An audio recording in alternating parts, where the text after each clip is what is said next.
नमस्कार दोस्तों, आज हम पढ़ने वाले हैं क्लास 10th रसायन शास्त्र का दूसरा चैप्टर जिसका नाम है अम्ल, भस्म तथा लवण। इस चैप्टर में हम अम्ल यानी कि एसिड, भस्म यानी कि बेस और लवण यानी कि सॉल्ट के बारे में डिटेल्स में पढ़ने वाले हैं। तो सबसे पहले हम समझते हैं कि अम्ल यानी कि एसिड क्या होता है। तो अम्ल वह पदार्थ है जो स्वाद में खट्टे होते हैं और यह ब्लू लिटमस को लाल में बदल देता है, और जब इसे जलीय विलयन में डाला जाता है तो यह H+ आयन देता है। मतलब कि जो अम्ल होता है वो स्वाद में खट्टे होते हैं, और जब हम ब्लू लिटमस पेपर को अम्ल में डालते हैं तो वह लाल हो जाता है, और जब हम अम्ल को जलीय विलयन यानी कि पानी में डालते हैं तो वह H+ आयन देता है। अब इस चैप्टर में 3 अम्ल आपको बार बार देखने को मिलेंगे, जो कि है HCl मतलब कि हाइड्रोक्लोरिक अम्ल, H2SO4 मतलब कि सल्फ्यूरिक अम्ल, और HNO3 मतलब कि नाइट्रिक अम्ल। अब देखो यहाँ पर एक शब्द है H+ आयन। तो ये आयन क्या है? तो आप लोगों में से बहुत लोगों को पता होगा कि आयन क्या होता है, क्योंकि ये आपको क्लास 9th में पढ़ाया गया होगा। लेकिन जिसको नहीं पता है उसको बता दूं कि आयन एक परमाणु या अणुओं का समूह होता है जिस पर एक शुद्ध विद्युत आवेश होता है। अब देखो, ये तो हो गया परिभाषा, लेकिन इसे ध्यान से समझो। तो होता ऐसा है कि जब कोई परमाणु इलेक्ट्रॉन खो देता है तो यह धनात्मक रूप से आवेशित आयन धनायन बन जाता है, लेकिन यदि कोई परमाणु इलेक्ट्रॉन प्राप्त करता है तो यह ऋणात्मक रूप से आवेशित आयन ऋणायन बन जाता है। जैसे कि सोडियम परमाणु अपना एक इलेक्ट्रॉन खोकर सोडियम आयन मतलब कि Na+ बनाता है, जो एक धनायन है, और क्लोरीन परमाणु एक इलेक्ट्रॉन प्राप्त करके क्लोराइड आयन मतलब कि Cl- बनाता है, जो एक ऋणायन है। और धनायन को इंग्लिश में कैटायन कहा जाता है और ऋणायन को इंग्लिश में एनायन कहा जाता है। अब देखो, हमने अभी अम्ल को समझ लिया है, तो अब हम समझते हैं कि अम्ल कितने प्रकार के होते हैं। तो देखो, अम्ल को 3 तरह से बांटा गया है, घटना के आधार पर, शक्ति के आधार पर और सांद्रता के आधार पर।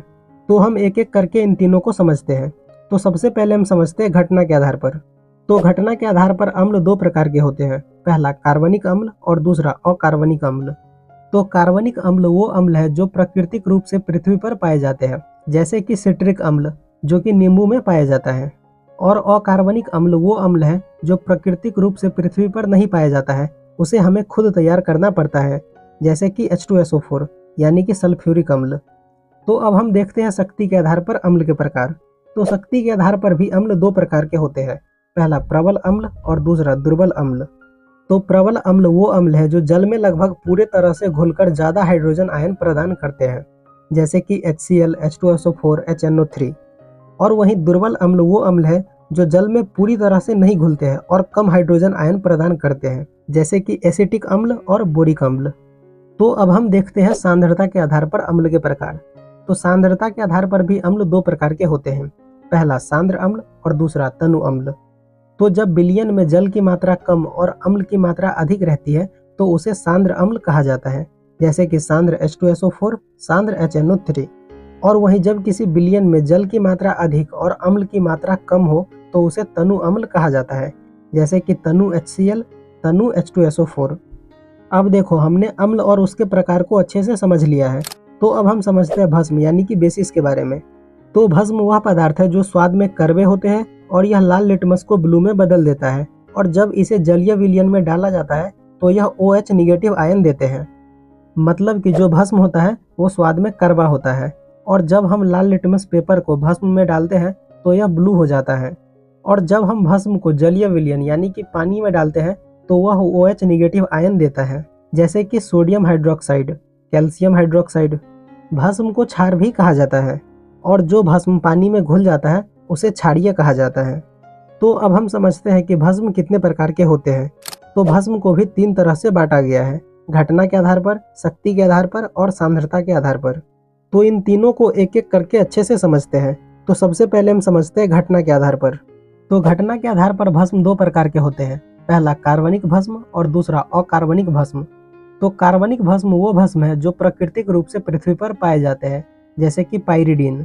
और वहीं अकार्बनिक भस्म वो भस्म है जो प्राकृतिक रूप से पृथ्वी पर नहीं पाया जाता है, उसे हमें खुद तैयार करना पड़ता है, जैसे कि सोडियम हाइड्रोक्साइड।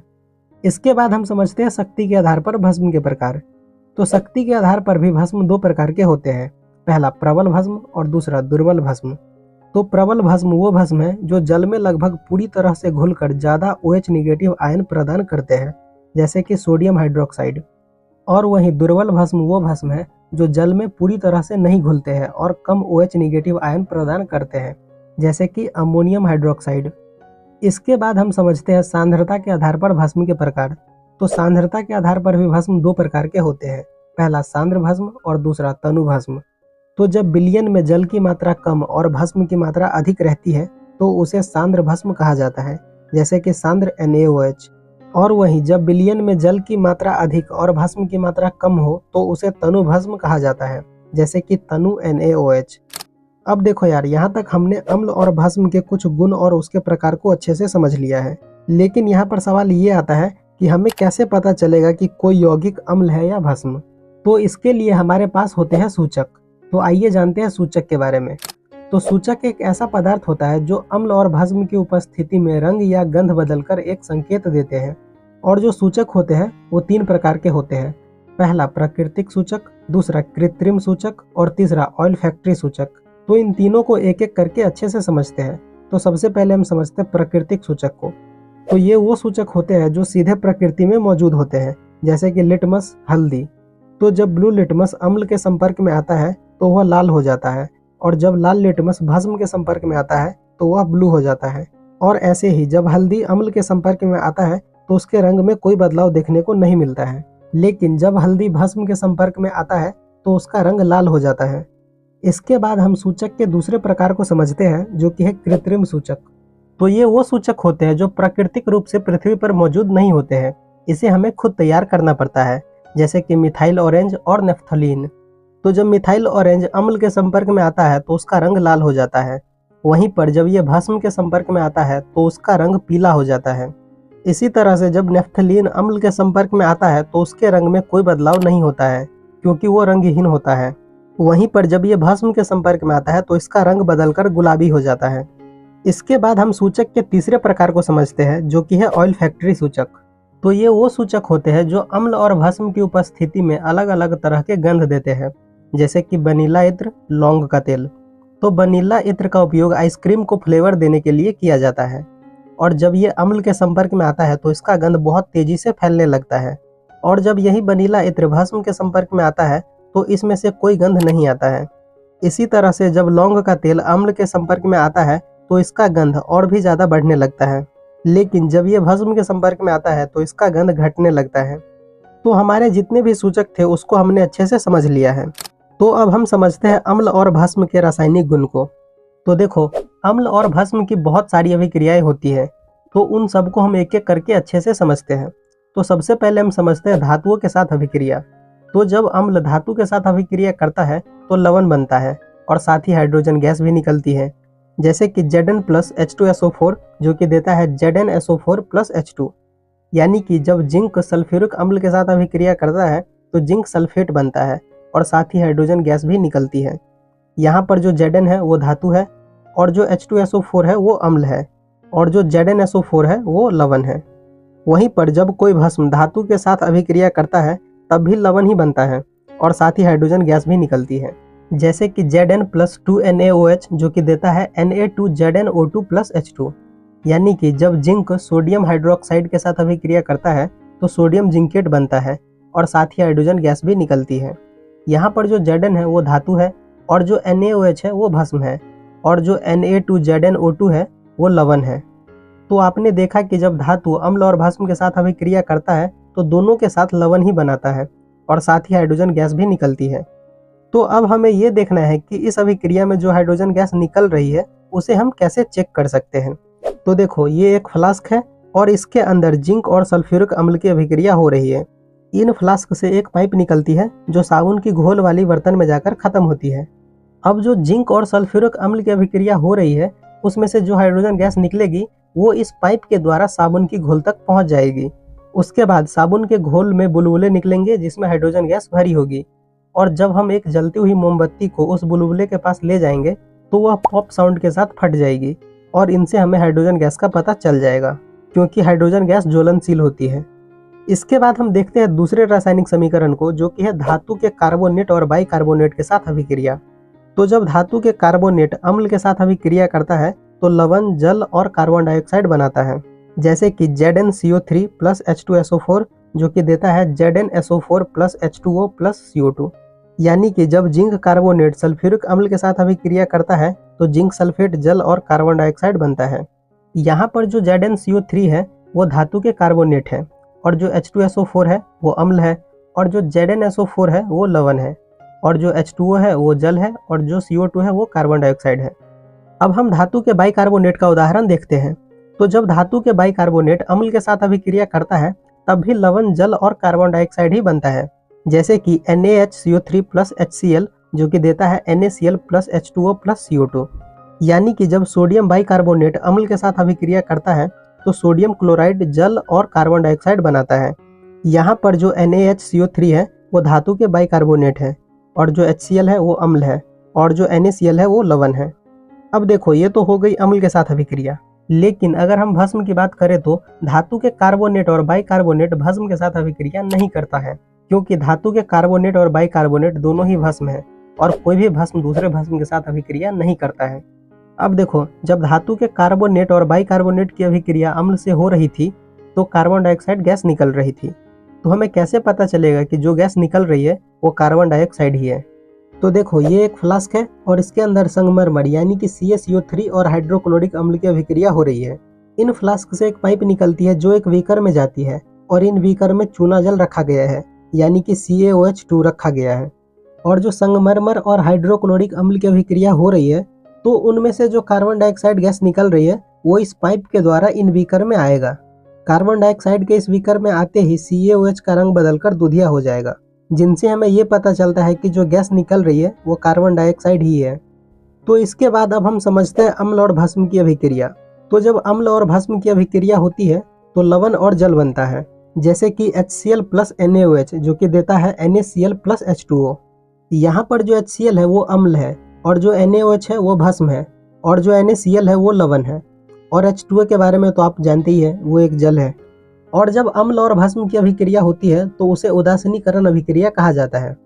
इसके बाद हम देखते हैं अम्ल और भस्म की दूसरी रासायनिक अभिक्रिया, जो कि है धातु के ऑक्साइड की अम्ल के साथ अभिक्रिया। तो जो धातु के ऑक्साइड होते हैं वो भस्म होते हैं, जैसे कि क्यूप्रिक ऑक्साइड, कैल्शियम ऑक्साइड इत्यादि। तो जब धातु के ऑक्साइड अम्ल के साथ अभिक्रिया करते हैं तो लवण और जल बनता है, जैसे कि जब क्यूप्रिक ऑक्साइड अभिक्रिया करता है सल्फ्यूरिक अम्ल के साथ तो कॉपर सल्फेट जो कि एक लवण है वो बनता है, और साथ में जल बनता है। इसके बाद हम समझते हैं अधातु के ऑक्साइड की भस्म से अभिक्रिया। तो जो भस्म होते हैं वो ज्यादातर अधातु के ऑक्साइड के साथ ही अभिक्रिया करते हैं। तो जब भस्म अधातु के ऑक्साइड के साथ अभिक्रिया करते हैं तो लवण और जल बनता है, जैसे कि जब कैल्शियम हाइड्रोक्साइड अभिक्रिया करता है कार्बन डाइऑक्साइड के साथ तब कैल्शियम कार्बोनेट बनता है जो कि एक लवण है, और साथ ही जल भी बनता है। तो इसके बाद हम समझते हैं अम्ल और भस्म की जल के साथ अभिक्रिया। तो जब अम्ल की अभिक्रिया जल के साथ होती है तो हाइड्रोनियम आयन बनता है, और साथ ही उष्मा भी उत्पन्न होती है। अब देखो, आपको पता है कि जब अम्ल जल के साथ अभिक्रिया करता है तो हाइड्रोजन आयन देता है, लेकिन यहाँ पर हाइड्रोनियम आयन है। तो ऐसे क्यों होता है? तो ऐसा इसलिए होता है क्योंकि H+ आयन अकेले मौजूद नहीं रहते हैं, इसीलिए ये हाइड्रोनियम आयन बना लेते हैं। अम्ल और जल की अभिक्रिया देखने के बाद अब हम भस्म और जल की अभिक्रिया को देखते हैं। तो जब कोई भी भस्म जल के साथ अभिक्रिया करता है तो OH निगेटिव आयन देता है, जैसे कि जब हम सोडियम हाइड्रोक्साइड को जल में डालेंगे तो वह Na positive plus OH negative में टूट जाता है, और साथ ही उष्मा भी उत्पन्न होता है। अब देखो, हम किसी साधारण सूचक के द्वारा अम्ल और भस्म की पहचान तो कर सकते हैं, लेकिन हमें पता नहीं चलता है कि कौन सा अम्ल और भस्म कितना प्रबल है। तो इसको चेक करने के लिए एक स्केल होता है जिसे pH स्केल कहा जाता है। तो pH स्केल को हम थोड़ा अच्छे से समझते हैं। तो किसी जलीय विलयन में H+ आयन की सांद्रता बताने वाले स्केल को ही pH स्केल कहा जाता है। pH स्केल को सोरेनसन नामक वैज्ञानिक ने 1909 ईस्वी में बनाया था। तो ये है pH स्केल। इसमें 0 से लेकर 14 नंबर तक होता है। अब देखो, अगर किसी पदार्थ का pH मान 7 से कम होता है तो वह अम्लीय होगा, और वहीं अगर किसी पदार्थ का pH मान 7 से ज़्यादा होगा तो वह क्षारीय होगा, और अगर किसी पदार्थ का pH मान 7 होगा तो वह उदासीन होगा। तो यहाँ पर आपको याद रखने वाली बात यह है कि जिस पदार्थ का pH मान जितना कम होगा वह उतना ही ज़्यादा अम्लीय होगा, और जो जितना ज़्यादा अम्लीय होगा उसका रंग उतना ही ज़्यादा लाल होगा, और जिस पदार्थ का pH मान जितना ज़्यादा होगा वह उतना ही ज़्यादा क्षारीय होगा, और जो जितना ज़्यादा क्षारीय होगा उसका रंग उतना ही ज़्यादा ब्लू होगा। अब देखो, जिस पदार्थ का pH मान 0 से 3 तक होगा वो प्रबल अम्ल होगा, और जिसका pH मान 3 से 6 तक होगा वो दुर्बल अम्ल होगा, और जिसका pH मान ठीक 7 होगा वो उदासीन होगा, और जिसका पीएच मान 8 से 11 तक होगा वो दुर्बल भस्म होगा, और जिसका पीएच मान 11 से 14 तक होगा वो प्रबल भस्म होगा। तो पीएच स्केल को अच्छे से समझने के बाद अब हम समझते हैं कि दैनिक जीवन में पीएच का महत्व क्या होता है। तो इसमें पहला जो है वो है पाचन तंत्र में पीएच का महत्व। तो आपको पता होगा कि हमारे पेट में हाइड्रोक्लोरिक अम्ल होता है जो भोजन को पचाने का काम करती है, और इस हाइड्रोक्लोरिक अम्ल का पीएच मान 1.0 होता है। दूसरा, पीएच परिवर्तन का दांतों पर प्रभाव। तो जब हम मीठा चीज खाते हैं तो मुंह में मौजूद बैक्टीरिया उसको अम्ल बना देता है, और जब हमारे मुंह का पीएच मान 5.5 से कम हो जाता है तो दांत खराब होने लगता है। तीसरा, मिट्टी का पीएच। तो जब मिट्टी का पीएच मान 7 के आसपास रहता है तो पौधों की वृद्धि बहुत अच्छे तरीके से होती है। चौथा, पीएच और जलीय जीव। तो जब वर्षा होती है और उसका पीएच मान 5.6 होता है तो उसे अम्लीय वर्षा कहा जाता है, और अगर अम्लीय वर्षा के वजह से नदी या तालाब का पीएच मान कम हो जाता है तो जलीय जीव पर मरने का खतरा आ जाता है। अब देखो, हमने अभी पीएच स्केल को अच्छे से समझ लिया है, लेकिन अब हमें दो सारणी को समझना है, क्योंकि परीक्षा में इन दोनों सारणी से कम 2 क्वेश्चन तो जरूर ही पूछे जाते हैं। तो सबसे पहले हम समझते हैं कि कौन से पदार्थ में कौन सा अम्ल पाया जाता है। तो संतरा और नींबू के रस में सिट्रिक अम्ल पाया जाता है, सेब में मैलिक अम्ल पाया जाता है, इमली में टार्टरिक अम्ल पाया जाता है, सिरका में एसिटिक अम्ल पाया जाता है, दही में लैक्टिक अम्ल पाया जाता है, टमाटर में ऑक्जेलिक अम्ल पाया जाता है, अमाशय रस में हाइड्रोक्लोरिक अम्ल पाया जाता है, चाय में टैनिक अम्ल पाया जाता है, विटामिन सी में स्कॉर्बिक अम्ल पाया जाता है, और लाल चींटी में फॉर्मिक अम्ल पाया जाता है। ये हो गया अपना पहला सारणी। अब हम समझते हैं दूसरे सारणी को, जो कि है कि किस पदार्थ का कितना पीएच मान होता है। तो अमाशय रस का पीएच मान 1.0 होता है, नींबू रस का पीएच मान 2.5 होता है, सिरका का पीएच मान 3.0 होता है, टमाटर रस का पीएच मान 4.1 होता है, पसीना का पीएच मान 4.5 होता है, अम्ल वर्षा का पीएच मान 5.6 होता है, पेशाब का पीएच मान 6.0 होता है, दूध का पीएच मान 6.5 होता है, शुद्ध जल का पीएच मान 7.0 होता है, आंसू का पीएच मान 7.3 होता है, खून का पीएच मान 7.4 होता है, पीत का पीएच मान 7.5 से लेकर 8.8 तक होता है, चूना जल का पीएच मान 11.0 होता है। तो ये हो गया अपना दूसरा सारणी। तो आप इन दोनों सारणी को याद कर लेना। अब देखो, यहाँ पर अम्ल और भस्म दोनों खत्म हो गया है, इसके आगे हमें लवण पढ़ना है। तो अब हम समझते हैं लवण को। तो लवण वह यौगिक है जो अम्ल और भस्म की अभिक्रिया से बनता है, और लवण को उदासीनीकरण अभिक्रिया भी कहा जाता है। तो जब अम्ल और भस्म की आपस में अभिक्रिया होती है तो लवण बनता है, और साथ में जल भी बनता है। जैसे कि जब हाइड्रोक्लोरिक अम्ल और सोडियम हाइड्रोक्साइड की अभिक्रिया होती है तो सोडियम क्लोराइड बनता है, जो कि लवण है, और साथ में जल भी बनता है। अब देखो, जो लवण है उसको भी 3 भागों में बांटा गया है, सामान्य लवण, अम्लीय लवण और भास्मिक लवण। तो इन तीनों को हम एक एक करके अच्छे से समझते हैं। तो सबसे पहले हम समझते हैं सामान्य लवण को। तो वैसा लवण जिनमें हाइड्रोजन या हाइड्रोक्सिल समूह नहीं होते हैं उसे सामान्य लवण कहा जाता है। जैसे कि sodium chloride, potassium chloride, sodium sulphate, try sodium phosphate, potassium nitrate, copper sulphate, ammonium chloride. ये सब सामान्य लवण है, क्योंकि यहाँ पर किसी भी उदाहरण में हाइड्रोजन या हाइड्रोक्सिल नहीं है। तो अब हम समझते हैं अम्लीय लवण को। तो वैसा लवण जिनमें हाइड्रोजन उपस्थित रहता है उसे अम्लीय लवण कहा जाता है। जैसे कि sodium bicarbonate, sodium hydrogen sulphate, ये अम्लीय लवण है क्योंकि इनमें हाइड्रोजन मौजूद है। तो अब हम समझते हैं भास्मिक लवण को। तो वैसा लवण जिनमें हाइड्रोक्सिल उपस्थित रहते हैं उसे भास्मिक लवण कहा जाता है। जैसे कि magnesium hydroxy chloride, calcium hydroxy chloride. तो यहाँ पर हमने लवण को अच्छे से समझ लिया है, और लवण को अच्छे से समझने के बाद अब हम कुछ उपयोगी लवण को समझते हैं। तो यहाँ पर हमें 6 उपयोगी लवण को समझना है। तो कौन से वो 6 उपयोगी लवण? तो पहला सोडियम क्लोराइड, दूसरा सोडियम हाइड्रोक्साइड, तीसरा सोडियम बाइकार्बोनेट, चौथा सोडियम कार्बोनेट, पांचवा विरंजक चूर्ण, और छठा प्लास्टर ऑफ पेरिस। तो इन सबको हम एक एक करके अच्छे से समझते हैं। तो सबसे पहले हम समझते हैं सोडियम क्लोराइड को।